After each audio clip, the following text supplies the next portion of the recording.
ప్రభువునందరికీ ప్రభుదిన ముందు వందనాలండి. ఈ ఉదయకాలంలో వాక్య ధ్యానము నిమిత్తమై మనం ధ్యానిస్తున్న రీతిగా యెషయా గ్రంథం 11వ అధ్యాయం గత వారము తరువాయి భాగాన్ని మనము ధ్యానం చేద్దాం. 11వ అధ్యాయం యెషయా గ్రంథం వచనం 6 నుండి 9 వరకు చదువుకుందాం. తోడేలు గొర్రెపిల్ల యొద్ద వాసము చేయును, చిరుతపులి మేకపిల్ల యొద్ద పండుకొను. దూడయు కొదమసింహమును పెంచబడిన కోడయు కూడుకొనగా బాలుడు వాటిని తోలును. ఆవులు ఎలుగులు కూడి మేయును, వాటి పిల్లలు ఒక్క చోటనే పండుకొను. ఎద్దు మేయినట్లు సింహము గడ్డి మేయును.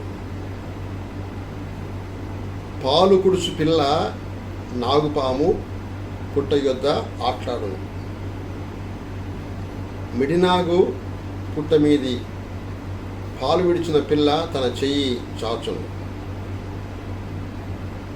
నా పరిశుద్ధ పర్వత మందంతటను ఏ మృగమును హాని చేయదు, నాశనము చేయదు. సముద్రము జలముతో నిండి ఉన్నట్లు లోకము యెహోవాను గూర్చిన జ్ఞానముతో నిండి ఉండును. ప్రభు తన దివ్యమైన వాక్కులు మన ఆత్మ నిమిత్తము జీవించినట్లుగా చిన్న మాట ప్రార్థన.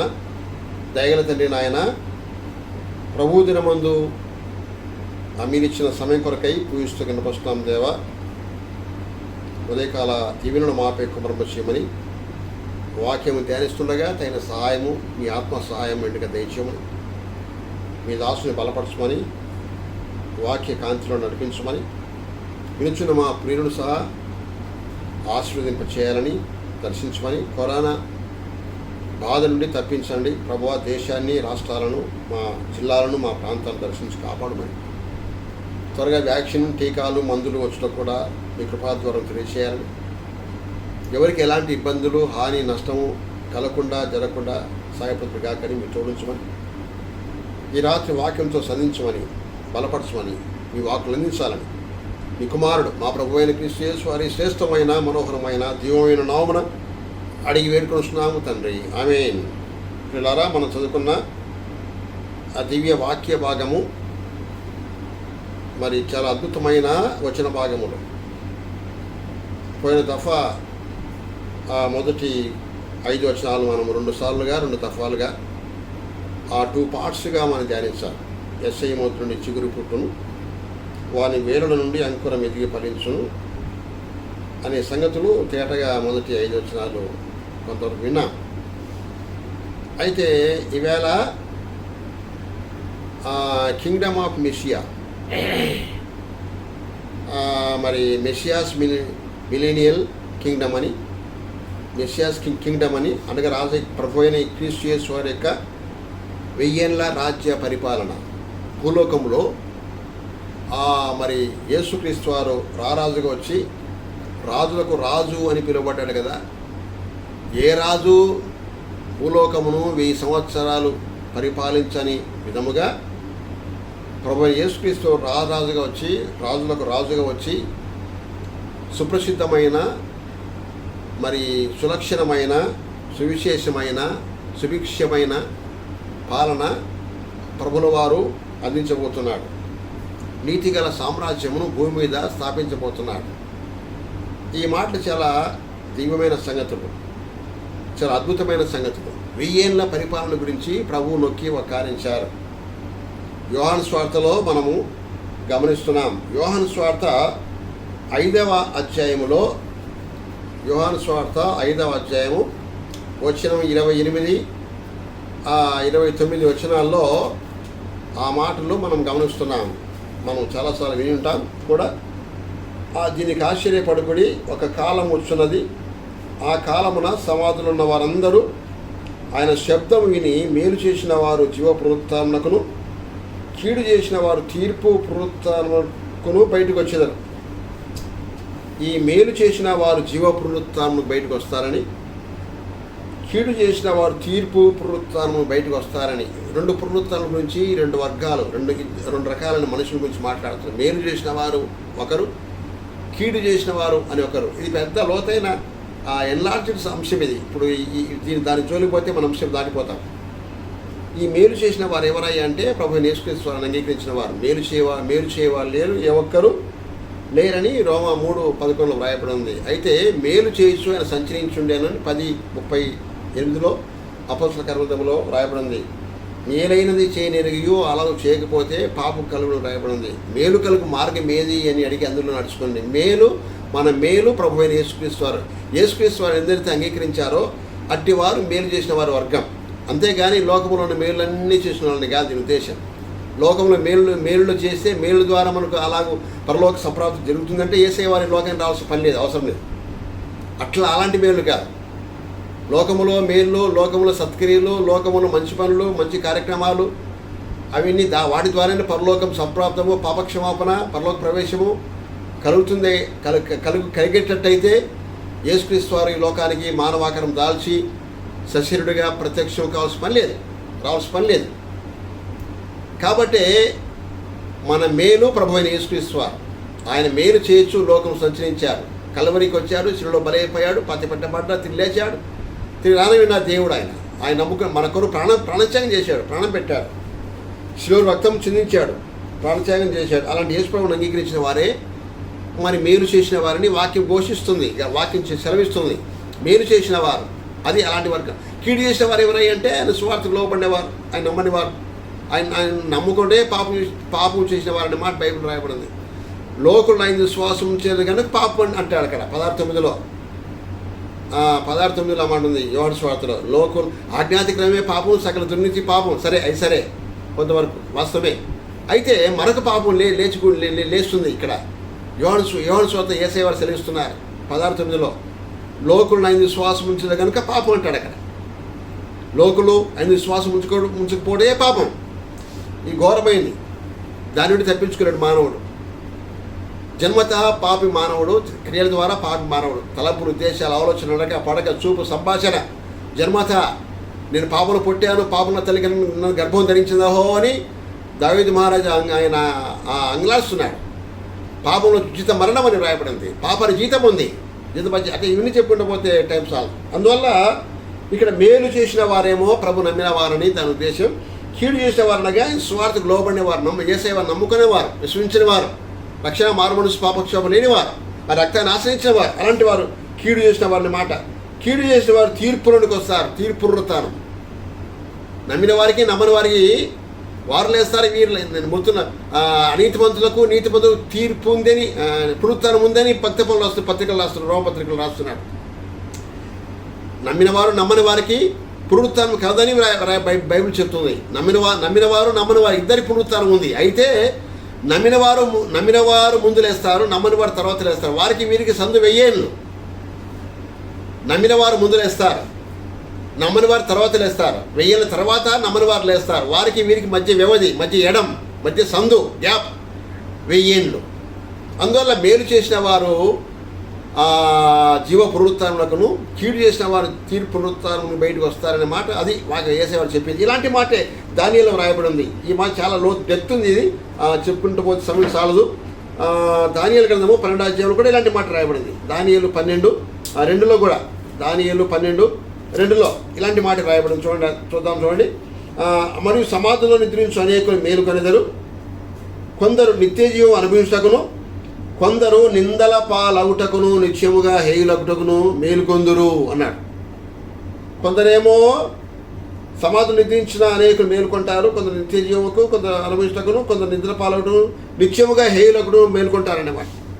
సమాధుల్లో వారంతా మేలుకొంటారు, సమాధుల్లో మేలుకొంటారు కానీ కొందరు అట్టుపోతారు, కొందరు ఇటు వస్తారు.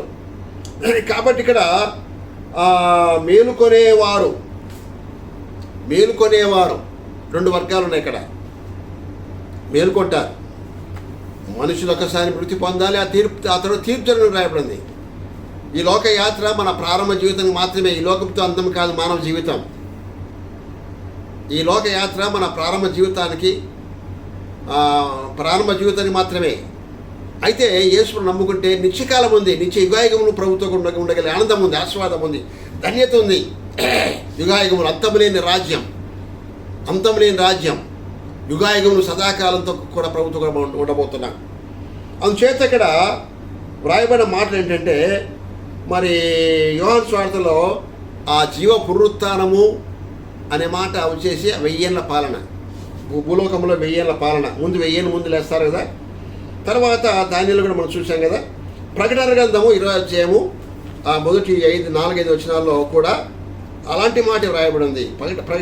ఈ విషయం రాయబడి ఉంది, ఈ సంగతులు రాయబడ్డాయి. చూడండి, అంతటా సింహాసనమును చూస్తేని వాటి మీద ఆశీనులై ఉండే వారికి విమర్శ చేయటకు అధికారం ఇవ్వబడను. మరియు క్రూర మృగమునకైనను దాని ప్రతిమకైనను నమస్కారం చేయక, ఒకటి ప్రతిమకు నమస్కారం చేయక, తర్వాత తమ నొసళ్ళ యందు కానీ చేతుల యందు కానీ 2 ముద్ర వేయించుకునే వారిని, తర్వాత యేసు విషయమై తామిచ్చిన సాక్ష్యం నిమిత్తము, 3వ మాట, తర్వాత దేవుని వాక్యం నిమిత్తము, 4 శిరచ్ఛేదనం చేయబడిన వారి ఆత్మలను చూసి వారు బ్రతికిన వారి 1000 సంవత్సరములు క్రీస్తుతో కూడా రాజ్యము చేసిరి. 1000 సంవత్సరాలు క్రీస్తు యేసు వారితో కూడా భూలోకములో పరిపాలన చేశారు. అంతేకాదు, ఆ 1000 సంవత్సరములు గడిచే వరకు కడమ మృతులు బ్రతకలేదు. ఇది మొదటి పునరుత్థానము. ఈ మొదటి పునరుత్థానములో పాల్గొలవారు ధనిలను పరిశుద్ధులనై ఉందురు. ఇట్టి వారి మీద రెండవ మరణములకు అధికారం లేదు. వీరు దేవునికిని క్రీస్తుకును యాజకులై క్రీస్తు కూడా 1000 సంవత్సరం రాజ్య పరిపాలన చేయుదురు. క్రీస్తు కూడా యాజకులై ప్రభుతో కూడా 1000 ఏళ్ళు భూలోకములో పరిపాలన చేయబోతున్నారు.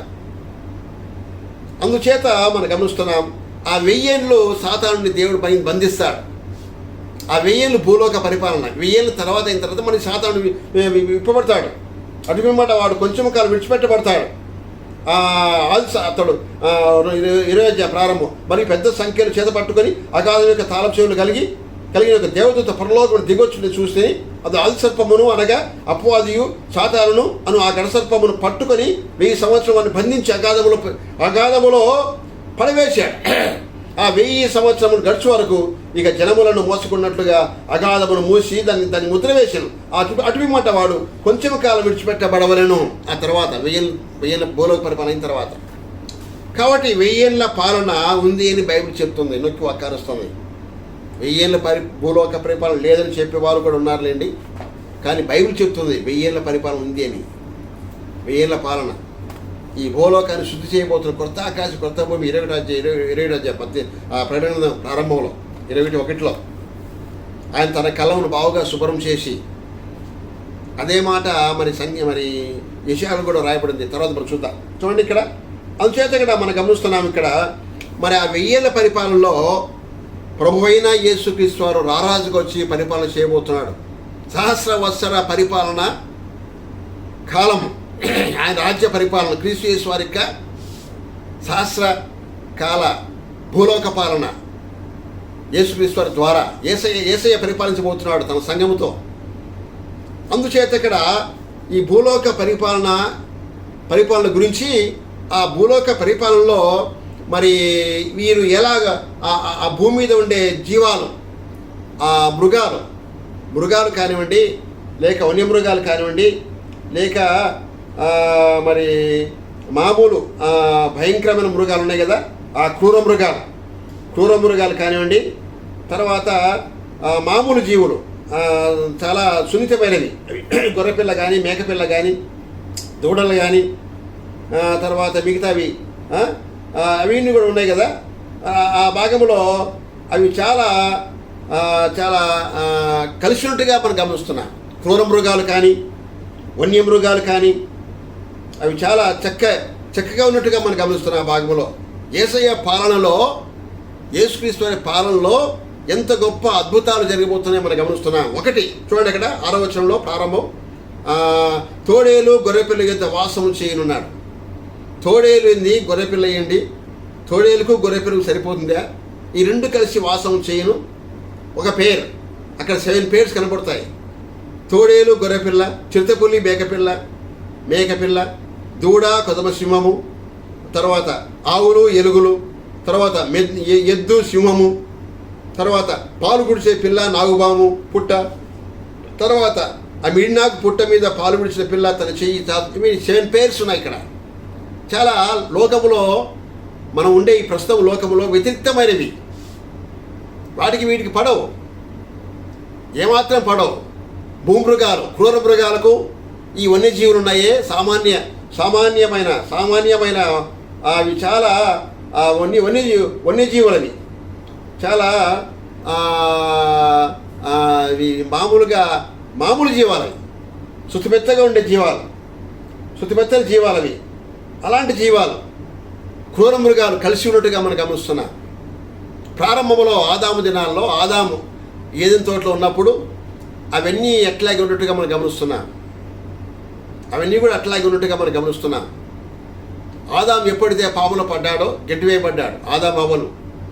పాములో పడ్డ తర్వాత ఈ యొక్క భూమి మీద ఉండే ప్రతి జంతువుకు విరోధభావం ఏర్పడింది. ఒకరంటే ఒకరికి సరిపోదు. దానికి కారణము పాపము, లోకము పాపంతో నిండుకొని పోయింది, శపితమైంది దేవుని ద్వారా. అందువల్ల ఒక జీవి అంటే మరొక జీవికి, అందులో క్రూర మృగముగా ఉన్న ఈ సింహము, చిరుతపులి, తోడేలు ఇవి చాలా ఆ చిన్న వాటి మీద, మామూలు జీవాల వాటిపైన అవి చాలా దారుణంగా మరి పెత్తనము సాగిస్తున్నాయి. చాలా బలంతో ఉన్నాయి అవి. అందువల్ల చంపుకొని తినే స్థాయికి వచ్చాయి. కాబట్టి ఇక్కడ మరి మనం చదువుతున్నాము, తోడేలు గొర్రెపిల్ల వాసము, తోడేలు గొర్రెపిల్ల యుద్ధ వాసము చేయను అన్నమాట. దగ్గర తోడేలు గొర్రెపిల్ల యుద్ధ వాసము చేయను. ఆదాము ద్వారా వచ్చిన పాప ఫలితమే ఈ రకమైన వీటికి విరుద్ధముగా ముందు ప్రారంభంలో ఆగున్నట్టుగా చూస్తున్నాం. భూలోకమంతా కూడా వ్యతిరేకత ఏర్పడింది. ఒక జీవానికి మరో జీవం సరిపోదు. అందుచేత ఇక్కడికి వచ్చేటప్పటికి మారిపోయింది. అంతా మారిపోయిందంటే భూలోకము కూడా దేవుని పిల్లలకి ప్రత్యక్ష కొరకు సృష్టి యావత్తు కూడా, మరి భూలోకం యావత్తు కూడా, సృష్టి యావత్తు కూడా దేవుని పిల్లల ప్రత్యక్షత కొరకు ఎదురు చూస్తున్నట్టుగా మిక్కుటముగా మరి ఉన్నట్టుగా మనం గమనిస్తున్నాం. రోమపత్రిక 8వ అధ్యాయంలో మాట్లాడే కదా, రోమపత్రిక 8వ అధ్యాయము 8-19 మాట్లాడున్నాయి. 8-19 ఆ సంగతులు మనం గమనిస్తున్నాం. 8వ అధ్యాయం 19వ వచనం, దేవుని కుమారులు ప్రత్యక్షత కొరకు సృష్టి మిగుల ఆశతో తేరి చూచు కనిపెట్టుచున్నది. ఏలైనగా సృష్టి నాశనమునకు లోనైన దాస్యములో నుండి విడిపించబడి దేవుని పిల్లలు పొందబో మహిమగల స్వాతంత్ర పొందులను నిరీక్షణ గలదై స్వేచ్ఛగా కాక దాన్ని లోపరిచిన వాని మూలముగా వ్యర్థపరచబడిను. సృష్టి యావత్తు ఇదివరకు ఏకగ్రీవముగా మూలుగుచు ప్రసవేదనపడుచుందని ఎరుగుదామన్నాడు. ఏకగ్రీవముగా మూలుగుచుంది సృష్టి, విమోచన కొరకు కనిపెడుతుంది. అంతేకాదు మనలో మనం కూడా మూలుగుచున్నాం దేహంలో ఉండి. అంతేకాదు సృష్టి మిగుల అపేక్షతో దేవుని పిల్లలకు ప్రత్యక్ష కొరకే ఎదురు చూస్తున్నట్టుగా మనం గమనిస్తున్నాం. అంతేకాకుండా నాశనములకు లోనైన దాస్యములో నుండి విడిపింపబడి దేవుని పిల్లలు పొందబోయే మహిమగల స్వాతంత్ర్యం పొందునను నిరీక్షణ గలదై స్వేచ్ఛగా కాక దాన్ని లోపరిచిన వారి మూలముగా వ్యక్తపరచబడింది ఏమో సృష్టి యావత్తు కూడా ఇదివరకు ఏకగ్రీవంగా మూలుచు ప్రసవేదన పడుతుంది అని రాస్తున్నాడు. దేవుని పిల్లలకి ప్రత్యక్ష కొరకే సృష్టి యావత్తు కూడా ఎదురు చూస్తుంది. అప్పుడే కొత్త ఆకాశం కొత్త భూమిని ఏర్పాటు చేశాడు యేసయ్య వారు. 21వ అధ్యాయం ఆ ప్రకటన 21వ అధ్యాయం మరి యెషయాలు కూడా మాట్లాడాయి కదా, క్రొత్త ఆకాశమును క్రొత్త భూమిని నేను సృజిస్తుంది అన్నాడు అక్కడ ఇందులో కూడా. కాబట్టి ఇక్కడ మనం గమనిస్తున్నాము, మరి రోమపత్రికలో మనం చెప్పినట్టుగా నిన్ను బట్టి నేల శపించబడింది అన్నాడు ఆదాముతో మాట్లాడుతూ ఆదికాండంలో. ఆదామా నిన్ను బట్టి 3వ అధ్యాయం కదా, 3వ అధ్యాయము 17వ వచనం, 3:17లో ఆదామా నిన్ను బట్టి నేల శపితమైపోయింది. కాబట్టి ఇక్కడ 3వ అధ్యాయం 17లో కూడా ఆయన ఆదాముతో నీవు నీ భార్య మాట విని తినవద్దని నీకు ఆజ్ఞాపించిన వృక్షఫలం తింటివి కనుక నీ నిమిత్తము నేల శపించబడినది, ప్రయాసతోనే నీవు బ్రతుకు తినంటను దాని పంట తిందువు, అది ముళ్ళ తుప్పలు గచ్చపొద్దులు నీకు మొలిపించును, పొలంలో నీ పంట తిందువు, నీవు నేలకు తిరిగి చేరు వరకు నీ ముఖం చెమట కాచి ఆహారం తిందువు, ఏలేగా నేల నిన్ను తీయబడుచు కనుక నీవు మన్నే కనుక తిరిగి మన్నైపోదును సెలవిచ్చాడు. ఎంత గొప్ప శాపం వచ్చింది. ఆదాముకు హవ్వకు మాత్రమే కాదు, వాళ్ళ సంతానానికి మాత్రమే కాదు, భూలోకం యావత్తు కూడా శపితమైపోయింది. భూలోకాన్ని చూసినప్పుడు చెడిపోయి ఉండేనని రాయబడింది ఆదికాండంలో కదా, అది 6వ అధ్యాయంలో 11 కూడా ఆ మాటలు ఉన్నాయి కదా. కాబట్టి భూలోకాన్ని తను చూసినది యావత్తు మంచిగా ఉందని ప్రారంభంలో అన్నాడు తొలి అధ్యాయం చివరి వచనంలో. తీరా ఇక్కడికి వచ్చినప్పటికీ భూలోకాన్ని చూసినప్పుడు పూర్తిగా చెడినట్టుగా మనం గమనిస్తున్నాం. నన్ను చెడుతున్న భూమి మీద గొప్పదనియు, వారి హృదయం యొక్క తలంపులు ఊహ యావత్తు చెడిపోయి ఉండను, అది కేవలం చెడ్డదనియు యెహోవా చూచి తన భూమి మీద నరులను చేసినందుకు యెహోవా సంతాపం ఉంది, తమ హృదయం నొచ్చుకొని రాయబడింది. భూలోకం దేవుని చెడిపోయి ఉండేను, భూలోకం బలాత్కారంతో నిండి ఉండేను. దేవుడు భూలోకం చూసినప్పుడు చెడిపోయింది. భూమి మీద సమస్తము శరీరం తమ మార్గము చెరిపి వేసుకుని ఉండిరి అనే మాట రాయబడింది. చెడిపోయిన లోకం, భూలోకం అంతా చెడిపోయింది. కంప్లీట్లీ అది పూర్తిగా భ్రష్టు పట్టింది, చెడిపోయింది. పాప పంకిలాలతో నిండుకొని ఉంది. అందువల్ల 6వ అధ్యాయానికి ఆ రకంగా దాని రీతి పరిస్థితి మారిపోయినట్టుగా మనం గమనిస్తున్నాం. భూలోకి యావత్తు చెడిపోయి ఉండేనని మనం గమనిస్తున్నాం. చెడిపోయింది ఆదాము ద్వారా ఆ రకంగా చెడిపోయిన ఆ యొక్క లోకం. అయితే యేసయ్య వారి ద్వారా మనం ఇక్కడ నేర్చుకొని వస్తున్నాం. 5:29 కూడా అలాంటి మాటే మనం గమనిస్తున్నాం. ఆయన పుట్టాడు కదా, నోవహు పుట్టాడు. 29 భూమిని యెహోవా శపించిందువలన, 5:29 భూమిని యెహోవా శపించిందువలన కలిగిన మన చేతుల కష్టము మన విషయంలోనూ మన పని విషయంలోనూ ఇతడు మనకు నెమ్మది కలుగు చేయనుకొని నోవహు అని పేరు పెట్టారు. కష్టం, చేతుల కష్టం. అంతవరకు మీరందరూ కూడా చేతుల కష్టాన్ని ఆదాము ద్వారా వచ్చిన శాప ఫలితం కాబట్టి చేతుల కష్టం. తోటలోంచి వెలివేయబడ్డాడు, సంతానం అంతా బయటే. ఆ ఏడిన గాడ లేదు, వెలుగు పోయింది, వెలుగు వస్తున్న పోయింది, దేవుడితో సావాసం పోయింది, మహిమను చూరగొనలేకపోయాడు, మహిమను పోగొట్టుకున్నాడు, దేవునికి సాన్నిధ్యాన్ని పోగొట్టుకున్నాడు. పాపము వచ్చింది, పాపం వలన వచ్చి జీత మరణం, దాని కిందనే ఉన్నాడు. ఆజ్ఞాతిక్రమం కిందకు వచ్చాడు, పాప ఫలితం కిందకు వచ్చాడు. ఆదాము ద్వారా శపితమైన నేల అని మనం గమనిస్తున్నాం. అయితే ఆ నేల, అలాంటి నేల ఇక్కడికి వచ్చేటప్పటికి ఆ క్రొత్త మరి ఆ యొక్క నూతనత్వం పొందిన నేలగా, అంటే భూలోకముగా మనం గమనిస్తున్నాం.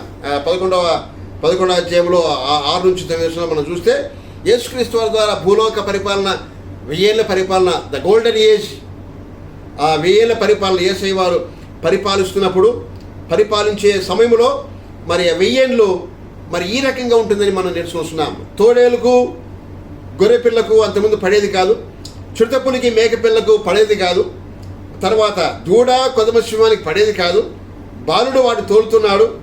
బాలుడు మరి భయకంపితులు అయ్యేవాడు. అంతకుముందు చిరుతను చూసినా, సింహాన్ని చూసినా, దేని చూస్తే కూడా. ఇప్పుడు దూడ, బాలుడు, కోడె, కొదవ సింహము, చిరుతపులి, తోడేలు ఇవంతా సావాసగాలు అయిపోయారు, సావాస చేస్తున్నారు. బాలుడు వాటి తోలును. ఆవులు ఎలుగులు కూడి మేస్తున్నాయి, వాటి పిల్లలు ఒకే చోట పండుకొనును, కూడి మేయును, పండుకొనును. తర్వాత పెంచబడిన కోడయు కూడుకొనగా, తర్వాత మేకపిల్ల, చిత్తపులి ఒకే చోట పండుకొనును, తోడేలు గొర్రెపిల్ల వాసము చేయును. చూడండి ఈ సంకేతాలు, చూడండి ఎట్లుందో. యేసయ్య వారి దినాల్లో భూలోక పరిపాలనలో ఎంత గొప్ప మార్పు వచ్చింది. మొదటి ఆదాము ద్వారా శపితమైన నేల, కడపటి ఆదామని యేసుక్రీస్తు ద్వారా అవి ఈ కలంకం తీసివేయబడింది, శుభ్రం చేయబడింది. భూమి ఆకాశాలు సంపూర్ణంగా మార్చబడ్డాయి. భూలోక పరిపాలన, కృత పాలన, సులక్షమైన పరిపాలన, ప్రయుక్తమైన పాలన, నీతిగల పాలన, దేవుడు అపేక్షించే పాలన, ఆకాంక్షించే పాలన, దేవుని ఉద్దేశం సఫలం చేసే పాలన యేసుక్రీస్తు ద్వారా. ఈ మెస్సియా కింగ్డమ్ అని రాయబడింది ఇక్కడ. మెస్సియాస్ మిలీనియల్ కింగ్డమ్ అని రాయబడింది ఇక్కడ. 11-12 అధ్యాయాలు కదా ఆ పేరు పెట్టబడింది. అందుచేత ఇక్కడ మరి ఆవులు ఎలుగులు కూడి మేయును, వాడి పిల్లలు ఒక్కచోటనే పండుకొనును, ఎద్దు మేయినట్టుగా సింహం గడ్డి మేయును. ఇక్కడ చూడండి, ఎద్దు మేయినట్టుగా సింహం కూడా గడ్డి. ఎద్దు గడ్డి మోస్తుంది కానీ సింహం గడ్డి మేస్తుంది అని చెప్పండి. అంతకుముందు గడ్డి మేసేది సింహం, కానీ ఇక్కడ సింహం కూడా గడ్డి. తినే పదార్థాలు కలిసిమెలిసి ఉండడమే కాదు, అందరి యొక్క ఆహారం ఒకటే. ఇప్పుడు ఆహార పానీయాలు ఒకటే, కలిసిమెలిసి పడుకోవడమే కాదు, ఉండడమే కాదు, కలిసి ఉండడమే కాదు. వాడి యొక్క తీరు కూడా మారింది, పద్ధతులు మారిపోయాయి. ఎద్దు మేయినట్టుగా సింహం కూడా గడ్డి మేయును. అంటే ఆదాము దినాల్లో ఒకప్పుడు ఇది ఉండేది, సింహం కూడా గడ్డి మేసేది, ఎద్దు కూడా గడ్డి మేసేది, చిత్తపులు కూడా గడ్డి మేసేది కదా. గర్వించిన వాడై గడ్డి మేసాడు కదా ఆ దినాల్లో. ఎవరు? ఎబుకడ్నేజర్, బబులోను సామ్రాజ్యాధినేత, ప్రపంచాన్ని ఏలుబడి చేసిన ఆయన గర్వించి గడ్డి మేసాడంటే దాని ఉద్దేశం గడ్డి, సమస్తమైన వారు గడ్డి మేశారు. ఫ్లడ్కు ముందు గడ్డి మేశారు.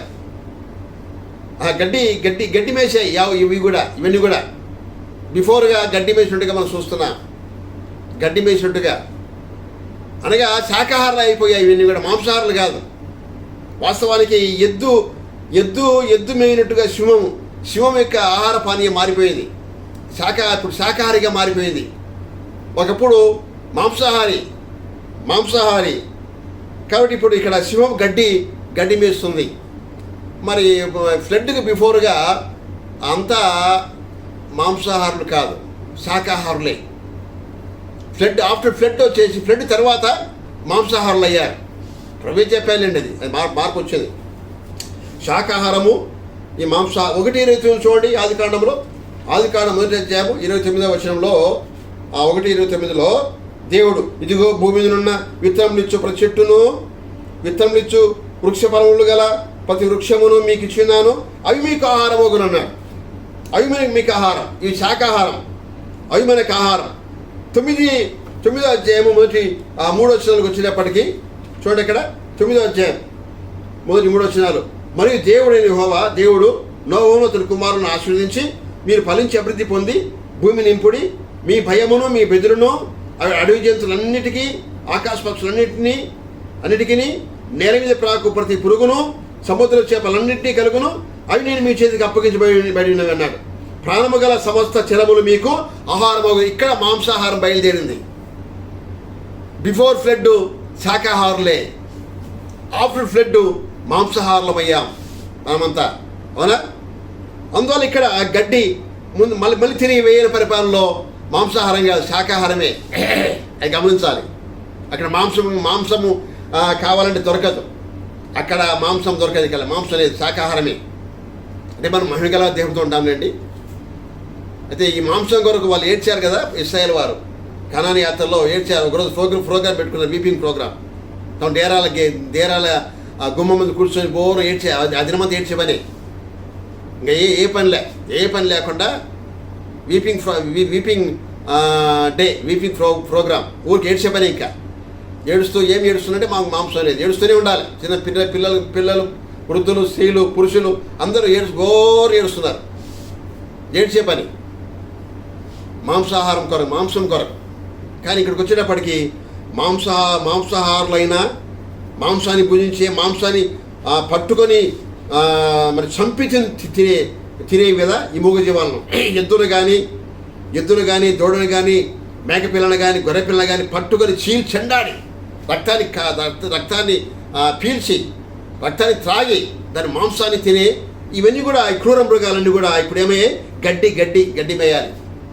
వారెంతో ఇవి కూడా అంతే. ఎద్దు కానీ, ఆవులు కానీ, తర్వాత దూడ కానీ, గొర్రెపిల్ల కానీ ఏది మేస్తే, మేకపిల్ల ఏది తింటే ఇవి కూడా అవే శాఖాలు తినాల్సిందే, గడ్డి మేయాల్సిందే.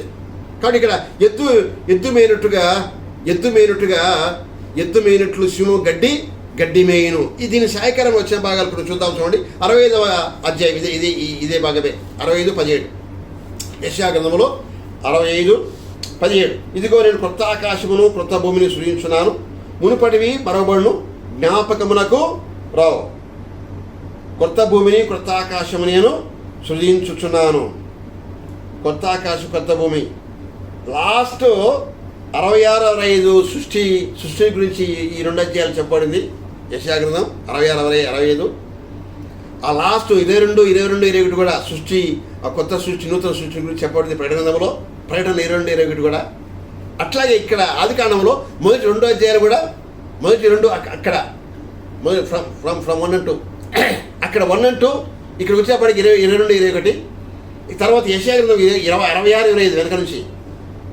ఇక్కడ మనం గమనిస్తున్నాం, ఇక్కడ ఇదిగో నేను క్రొత్త ఆకాశమును క్రొత్త భూమిని సృజించున్నాను, మునిపటివి మరవబడును, జ్ఞాపకములకు రావు.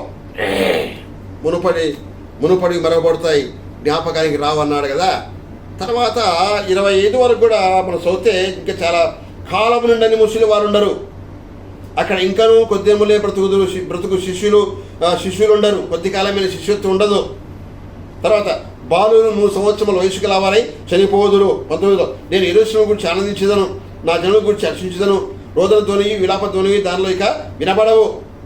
తర్వాత పాపాత్ముడై శాపగ్రస్తుడగు వాడు సైతము 100 సంవత్సరం బ్రతుకును. అబ్బో, జనులు ఇల్లు కట్టుకుని వాటిలో కాపురముందురు, ద్రాక్షతో నాటించుకొని వాటి ఫలములు అనుభవించరు.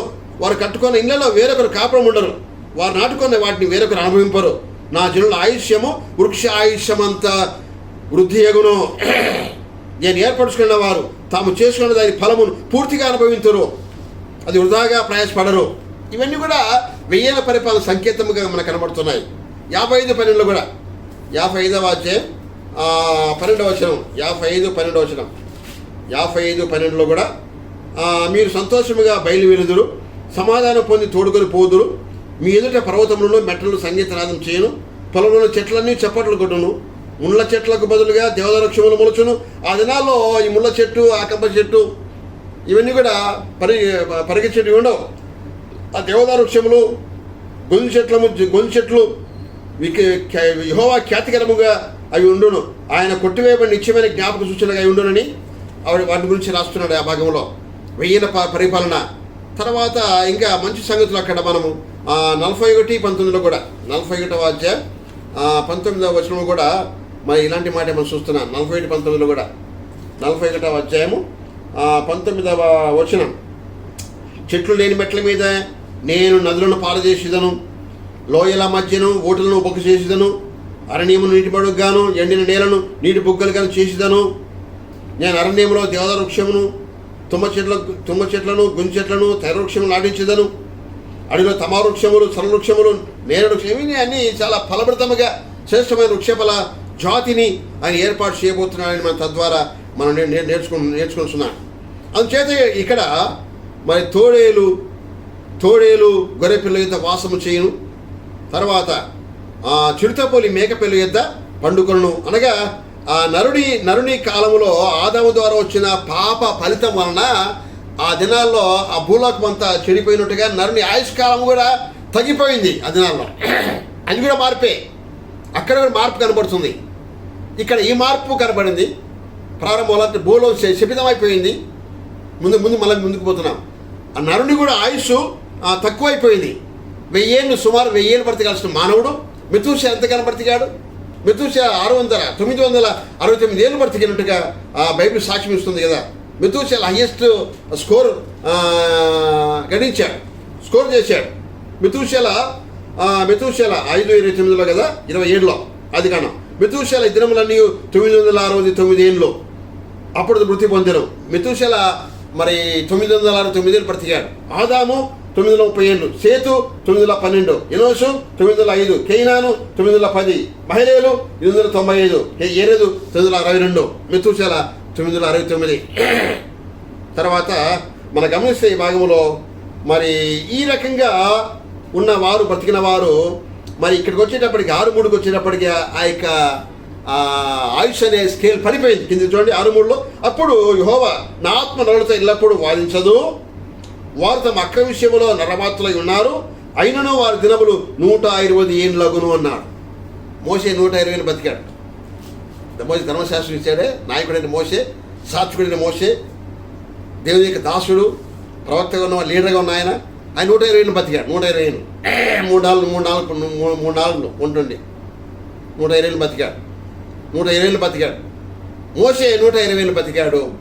మరి మోషే రాస్తూ 90 కీర్తనలో నరుల ఆయుష్ కాలము 70 ఏళ్ళు, అధిక బలం ఉన్న ఎడల 80 ఏళ్ళు అగునున్నాడు. ఆయనేమో 120 ఏళ్ళు బతికాడు. ఆయన రాస్తూ ఇక్కడ అన్నాడు, ఇక్కడ నరుల ఆయుష్ 70 ఏళ్ళు అన్నాడు. 70 ఏళ్ళు అన్నాడు. 70 ఏళ్ళు నరుల ఆయుష్ కాలము. మా ఆయుష్ కాలము 70 సంవత్సరాలు అన్నాడు. చూడండి, ఆయన కూడా కలుపుకొని మా ఆయుష్ కాలం 70 సంవత్సరాలు ఉన్నాడు. మోషే రాశాడు కదా, 90 to 91, 99 సాంగ్స్, 90 నుంచి 99 కీర్తనలు. ఆ 10 కీర్తనలు మోషే రాశాడు. తర్వాత ఇక్కడ ఆయుష్కాలం 70 సంవత్సరములు. అధిక బలం ఉన్న ఎడల ఒకవేళ ఉంటే కూడా అధిక బలం ఉన్న ఎడల అన్నాడు. అది కూడా కంప్లీట్ కాదు. అధిక బలం ఉన్న ఎడల 8 సంవత్సరాలు అన్నాడు. అయినను వాటి వైభవం అనే మాట మనకు కాస్త వ్యంగ్యంగా వాడాడు ఇక్కడ. వైభవం అంట. అయినను వాటి వైభవము ఆయాసమే దుఃఖమే, లేబర్ అండ్ సారో, ఆయాసము దుఃఖమే, ప్రయాస, భారం, నిట్టూర్పు, వేదన, కన్నీరు, వృధా. ఎన్ని జబ్బులు ఈవేళ మనం గమనిస్తున్నాయి, ఎన్ని వైరస్లు వస్తున్నాయి మన మీదకి. మానవ ఆయుష్ ప్రాణాలు అరచేతులు పట్టుకొని మానవ బ్రతుకుతున్నాడు ఈవేళ. చెప్పాలంటే కరోనా వల్ల తలడిల్లిపోతుంది భయంకరంగా, ప్రపంచం అంతా ఒరిగిపోతుంది ఈవేళ. దాని వైభవం ఆయాసమే దుఃఖమే. మత్తయి సువార్త 6:28 మాట్లాడుతూ ప్రభు అన్నాడు, ఆ అడవి గడ్డి పువ్వు గురించి మాట్లాడుతూ సొలొమోను వైభవం కూడా ఇలా లేదన్నాడు. అడిగడ్డి పువ్వు కంటే అధ్వానం ఉంది సొలొమోనుకి వైభవాన్ని అట్టుపోల్చాడు. సొలొమోను వైభవాన్ని దేని పోల్చాడు? అడిగడ్డి పువ్వు కూడా అంత అది వికసించినట్టుగా లేదని మాట్లాడుతున్న ప్రభు. వైభవాన్ని దేవుడు ఒప్పుకోడు, ఎప్పుడు ప్రభు ఒప్పుకునేవాడు కాదు. వైభవాన్ని సొలొమోను గొప్ప వైభవేతంగా రాజ్యపరిపాలన చేశాడు, ఆయన మహాజ్ఞాని అని ప్రశంసించాడా? లేదు, అట్లా ప్రశంసించేవాడు కాదు. సొలొమోను ద్వారా యేసయ్య వారు వచ్చిన వారు కాదు, గమనించాలి. నాతాను ద్వారా యేసయ్య ఆ ఛానల్ వచ్చాడు ఇక్కడ, అది కూడా గమనించాలి. జ్ఞాని కడుపున పుట్టాడా? కాదు, నాతాను ద్వారా ఆ ఛానల్ ఇట్లా వచ్చాడు. గొప్పవాటిని యేసయ్య వారు యాక్సెప్ట్ చేసేవాడు కాదు, అది గమనించాలి. 6:29 అయినను తమ సమస్త వైభవంతో కూడిన సొలొమోను సైతము వీటిలో ఒకదాని వలె అయినను అంగీకరింపబడలేదు. ఈ రోజులో వస్త్రము గురించి మీరు చింతిస్తున్నారా? అడవి పువ్వులు ఎలాగ చూసినావో చూడి, అవి కష్టపడవు, వడకవు, అయినను తన సమస్త వైభవంతో కూడిన సొలొమోను సైతము వీటిలో ఒకదాని వలె అలంకరింపబడలేదు అన్నాడు. చూసారా, ఆయన వైభవాన్ని దేన్ని పోల్చాడు? అయినా అవే బాగున్నాయి అంటున్నాడు. సొలొమోను వైభవాన్ని ఆయన ప్రశంసలేదు. గమనించాలి, వైభవం అక్కర్లే, ఆడంబరాలు అక్కర్లేదు ప్రభుకు. నిరాడంబర జీవి ప్రభువు, నిరాడంబరుడు. ప్రభుని నిరాడంబరుడు. ప్రభునమే పిల్లలకు ఆడంబరం ఎక్కువ ఇవ్వాలి. చాలా ఆడంబరం, చాలా పై వాటికి ఆడంబరాలు ఎక్కువ, డాంబికం ఎక్కువ, ఆడంబరం ఎక్కువ, స్టైల్ కదా. యేసయ్య వారి దగ్గర ఏ స్టైల్ లేదు. ఆయన నిరాడంబరుడు, ఆయన దీన శరీరుడు, దీనుడయ్యాడు. నీవు నాకు ఒక దీన శరీరం అమర్చి అన్నాడు. దీనుడయ్యాడు, రిక్తుడయ్యాడు, దాసుడు. ఆయన ఎంత మాదిరి మనం చూడండి. ప్రభు మాదిరి మనం నేర్చుకోవాలి. దేవుని దాసులుగా లేరు, బాసులుగా ఉన్నారా? సంఘ నాయకులు బాసులుగా ఉన్నారు. ఈవేళ బాసిజం నేర్చుకున్నారు. ఈవేళ మందకు తగినట్టుగా ఉండండి, మందకు మాదిరిగా ఉండమన్నారు. ప్రభునైనట్టు ఉండగా మందకు మాదిరిగా ఉండమని చెప్తారు. ప్రభునైనట్టు ఉండాలి. లార్డ్స్ మాదిరి ప్రభునైనట్టుగా ఉండక మందకు మాదిరిగా ఉండమని చెప్తున్నారు. పెద్ద పత్రికలు పెద్ద రాస్తున్నాడు. మాదిరి ఏది? మా ప్రభు మాదిరి ఏది? దాసు అవుతున్నారా? దాసులను అనేటట్టుకున్నారా? నీ క్రీస్తు దాసులను నాకై బట్ క్రైస్ట్ అయి ఇటాలు నిలుపుకునేది కాదు. ఆ బెండ్ కావాలి.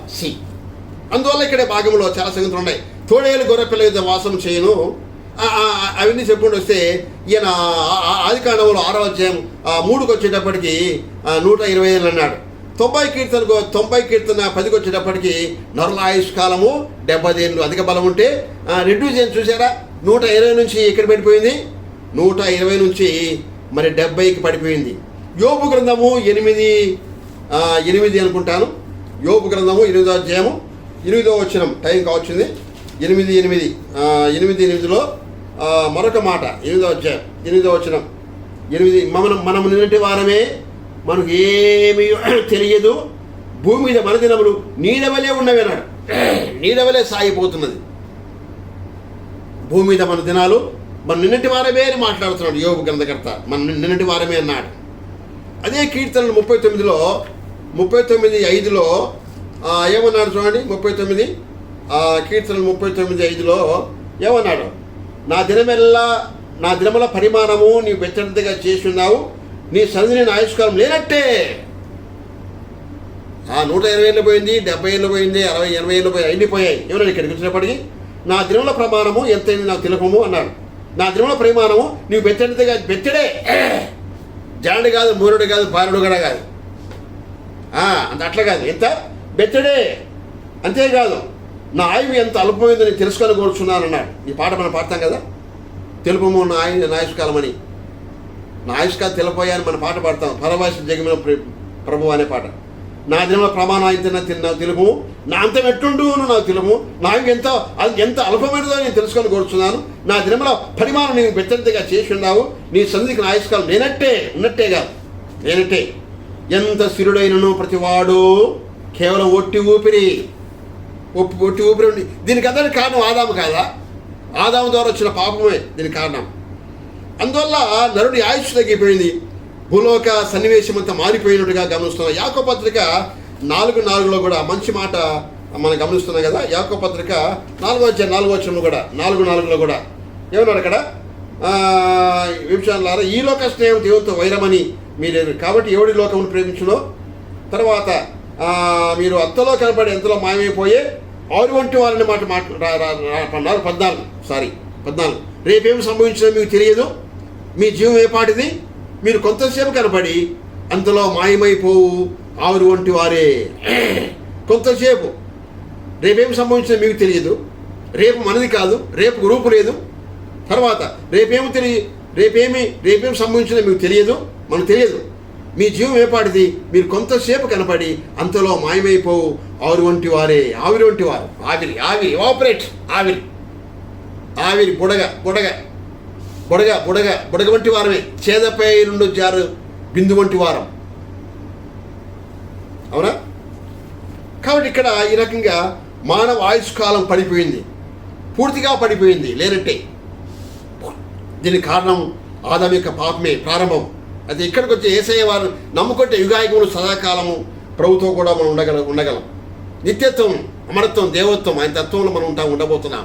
యుగాయుగములు సదాకాలం, అంతం లేని రాజ్యం, సుభిక్షమైన, సువిశాలమైన, సుసంపన్నమైన, సుప్రసిద్ధమైన ఆ లోకాన్ని మా ప్రభు మనకి ఇవ్వబోతున్నాడు. పరలోకాన్ని పట్టణాన్ని, భూలోకమును పరిపాలన ఎన్నో మనకి ఇస్తున్నాడు. సకల ఆశీర్వాదములు, దైవికమైన ఆశీర్వాదములు యేసుక్రీస్తు వారికి ద్వారా ఇవ్వబోతున్నాడు. ఇప్పుడు క్రీస్తు యేసు వారికి ఏ శిక్ష విద్యం లేవు. ఎవరైనా క్రీస్తు నందు ఎడల వాడు నూతన సృష్టి, పాతవి గతించను, వీగో సమస్తమును కృతవాయను. యేసుక్రీస్తు వారి ద్వారా వీటిని మనం ఆత్మహత్య చేసుకుపోతున్నాం. ఆశీర్వాదములు, దీవెనలు, మేలులు, బహుపకారములు పొందబోతున్నాం. అందువల్ల ఇక్కడ మరి దూడ, తోడేలు, గొర్రెపిల్ల, తర్వాత చిరుతపల్లి మేకపిల్ల నివాసము, దూడయు కదపశివము, దూడయు కదపశివమును ఏలాగు పెంచబడిన కోడయు కూడుకొనగా అని అవి కూడుకున్నట్టుగా హోషేయ గ్రంథంలో కూడా ఇలాంటి మాట చూస్తున్నాం. హోషేయ 2:18 హోషేయ గ్రంథము 2వ అధ్యాయము 18వ వచనం, 2:18 2వ అధ్యాయము 18వ వచనంలో ఒక మాట, మంచి మాట ఉంది అక్కడ చూడండి. 2:18 ఆదినము నేను నా జనుల పక్షముగా భూజంతువులతోనూ ఆకాశ పక్షులతోనూ నేలను ప్రాకు జంతువులతోనూ నిబంధన చేయుదును. విల్లును ఖడ్గమును యుద్ధమును దేశములో ఉండకుండా మాన్పించి వారిని నిర్భయముగా నిశ్చయింపజేయుదునన్నాడు. నిత్యము విల్లు ఖడ్గము ఏం లేకుండా. తర్వాత అన్నాడు, నా జనుల పక్షముగా భూజంతువులతోనూ ఆకాశ పక్షులతోనూ నేలను ప్రాకే జంతువులన్నింటిలో కూడా నిబంధన చేయుదును. విల్లు కానీ ఖడ్గము కానీ యుద్ధము కానీ లేకుండా చేస్తానని మాన్పించి వారిని నిర్భయముగా నేను నిశ్చయింపజేస్తానన్నాడు. నిర్భయముగా నివసింపజేసేట్టుగా ఇక్కడ చేశాడు, నిర్భయ ప్రవేశం ఇచ్చాడు కదా వాటికి కూడా. అందువల్ల యెషయా గ్రంథంలో 35:9 కూడా గతంలో మనం ధ్యానించాం కదా. 35:9 కూడా అక్కడ క్రూర మృగం ఉండదు, విమోచించబడిన వారు పాటలు పాడుచు తిరిగి సియోనుకు వచ్చేదారు, వారి తల మీద నిత్యానందం ఉండును, వారు ఆనంద సంతోషములు గల వారే వచ్చేదారు, దుఃఖమును నిట్టూర్పును ఎగిరిపోవును. 90 కీర్తనలో మేము ఎగిరిపోవద్దు అక్కడ. ఆయుష్కాలం 20 పడిన తర్వాత మా ప్రాణాలు గాల్లో కలిసిపోతాయి, ఎగిరిపోను అన్నాడు. కానీ ఇక్కడ మార్చాడు, ఇక్కడ దుఃఖము నిట్టూర్పు ఎగిరిపోవను అన్నాడు. దుఃఖం నిట్టూర్పు, ఆదాముకు దుఃఖం నిట్టూర్పు మిగిల్చబడింది. కనపడి ఆదాము యేసయ్య ద్వారా నిట్టూర్పు దుఃఖము ఎగిరిపోయేటట్టుగా చేశాడు. ఆనంద సంతోష గానము గల వారే వచ్చేదారండి, వారి తల మీద నిత్యానందము ఉండు అన్నాడు. తల మీద నిత్యానందము ఉండునని మాట్లాడుతున్నాడు. అంతేకాకుండా మరొక మాట యెహెజ్కేలు గ్రంథంలో 34:25 కూడా 34:25 కూడా టైం అయిపోయింది. 34:25 కూడా ఇలాంటి మాట కనబడుతుంది. 34:25 కూడా వారిని నా పర్వతం చుట్టుపట్ల స్థలములను దీవెనకరంగా చేయదును. ఋతువుల ప్రకారము వర్షం కురిపించుదను. దీవెనకరము వర్షములు కురియును. ఫలవృక్షములు ఫలమునిచ్చును. భూమి పంట పండును. వారి దేశములు నిర్భయముగా నివసింతురు అన్నాడు. తర్వాత మరియు అవి అరణ్యములో నిర్భయముగా నివసించినట్లుగా అడవిలో నిర్భయముగా పండుకున్నట్లుగా నేను వారితో సమాధాన నిబంధన భూమృగములు అన్నమాట ఇక్కడ మాట్లాడుతున్నాడు. అవి అనగా మృగాలు అవి అరణ్యం నిర్భయముగా నివసించినట్లు అడవిలో నిర్భయముగా పండుకున్నట్లు నేను వారితో సమాధాన నిబంధన చేయుదును. దుష్ట మృగములు దేశములో లేకుండానే చేయుదును అన్నాడు.